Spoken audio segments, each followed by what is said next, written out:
हिंदू धर्म में 5 प्रकार के संप्रदाय हैं: शैव, वैष्णव, शाक्त, वैदिक और स्मार्त। भगवान शिव के आराधक शैव कहलाते हैं, विष्णु के आराधक वैष्णव और आदिशक्ति माँ दुर्गा के साधकों को शाक्त कहते हैं। वैसे ही वेदों का अनुसरण करने वाले वैदिक और गृहस्थ जीवन का पालन करते हुए सभी देवी देवताओं का पूजन आचरण करने वाले स्मार्त कहलाते हैं। आप चाहे जिस भी संप्रदाय का पालन करते हो, लेकिन सनातन धर्म के हर संप्रदाय में मस्तक पर तिलक या बिंदी लगाने की प्रथा है। यहाँ मैं आपको बता दूं कि बिंदी का प्रादुर्भाव बिंदु से हुआ है, बिंदु या पॉइंट या मार्क। अब प्रश्न ये है कि ये सब यूं ही लगाते हैं या इसके पीछे कोई विशेष कारण है। नमस्कार, आज हम जानेंगे कि आखिर क्यों सनातन धर्म में बिंदी या तिलक लगाने का चलन है, या ऐसा कोई नियम है, और ये भी जानेंगे कि इसके पीछे का वैज्ञानिक कारण क्या है।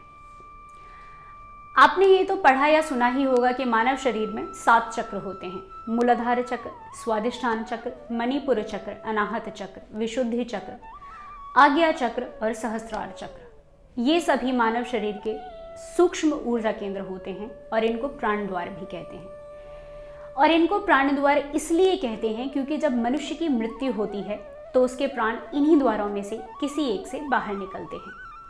यही ऊर्जा चक्र आपको स्फूर्तिवान, संवेदनशील और बौद्धिक रूप से सक्षम बनाते हैं। हम बात कर रहे थे बिंदी या तिलक लगाने की। बिंदी या तिलक हमेशा भ्रुकुटियों के मध्य में, यानी आपकी आईब्रोज के सेंटर में या बीचों बीच में लगाते हैं। और योग विज्ञान के अनुसार यहीं पर व्यक्ति का आज्ञा चक्र स्थित होता है। आज्ञा चक्र को अजना भी कहते हैं। Science says this is the center of the nervous system. It is located between the eyebrows, slightly above the upper bridge of the nose meets the forehead.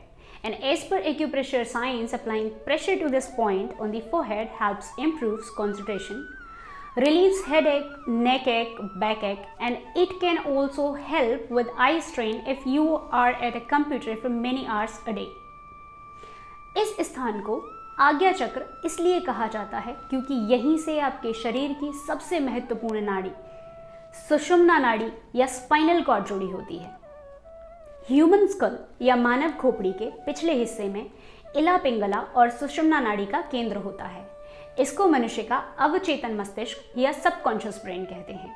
और इसके ठीक सामने मनुष्य की चेतना का केंद्र या चेतन मस्तिष्क होता है, जिसे हम कॉन्शियस ब्रेन भी कहते हैं। फिजिकल साइंस या शरीर विज्ञान ये सिद्ध कर चुका है कि सुषुम्ना नाड़ी इंसान के हर तरह के विकास में बहुत अधिक महत्वपूर्ण होती है।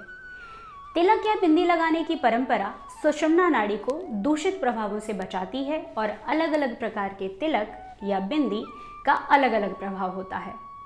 जैसे चंदन आपको शीतलता प्रदान करता है, रोली मतलब हल्दी और कुमकुम का सम्मिश्रण आपको ऊर्जा प्रदान करता है और हानिकारक बीमारियों से भी बचाता है।